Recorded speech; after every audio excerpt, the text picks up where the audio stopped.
അസ്സലാമു അലൈക്കും വറഹ്മത്തുള്ളാഹി വബറകാതുഹു. തിരുനബി സല്ലല്ലാഹു അലൈഹി വസല്ലമ തങ്ങൾക്കെതിരെ ആക്ഷേപത്തിന്റെ സ്വരം ഉന്നയിച്ചതിന്റെ പേരിൽ അല്ലാഹു തആല പരസ്യമായി വിനാശം പ്രഖ്യാപിച്ച വ്യക്തിയാണല്ലോ അബൂലഹബ്. ആ അബൂലഹബ് തിരുനബി തങ്ങളുടെ പിതൃവ്യന്മാരിൽപ്പെട്ട ഒരാളാണ്. യഥാർത്ഥ പേര് അബ്ദുൽ ഉസ്സ എന്നായിരുന്നു. എന്നാൽ അബൂലഹബ് എന്നത് ഓമന പേരാണ്. ലഹബ് എന്നാൽ പ്രഭ എന്നാണ് അർത്ഥം. അയാൾ സുന്ദരനായിരുന്നു. അതുകൊണ്ടാണ് അബൂലഹബ് എന്ന ഓമന പേര് വിളിപ്പേരായി വന്നത്, ആ പേരിൽ അറിയപ്പെടുന്നത്. അബൂലഹബിന്റെ മാതാവ് ലുബ്ന എന്നവരാണ്. അബൂലഹബിന്റെ അടിമ സ്ത്രീയാണ് സുവൈബത്തുൽ അസ്ലമിയ. ആമിന ബീവി റളിയല്ലാഹു അൻഹ തിരുനബി സല്ലല്ലാഹു അലൈഹി വസല്ലമ തങ്ങളെ പ്രസവിച്ചപ്പോൾ സുവൈബത്തുൽ അസ്ലമിയ എന്ന അടിമ സ്ത്രീ ചെന്ന് അബൂലഹബിനെ സന്തോഷവാർത്ത അറിയിക്കുകയാണ്.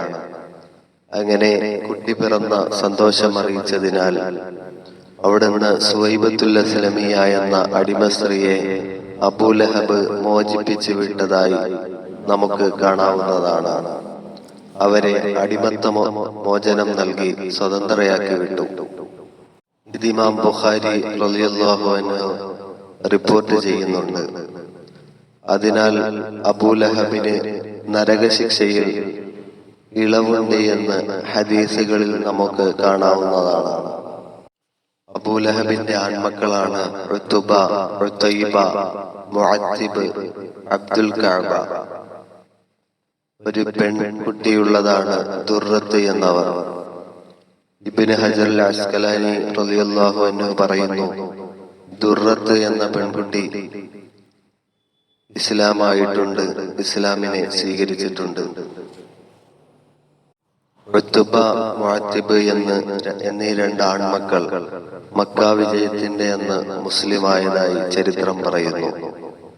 എന്നാൽ ഉതൈബ എന്ന മകനും പിതാവിന്റെ ദുഷിച്ച പാതയിലാണ് നടന്നു നീങ്ങിയത്.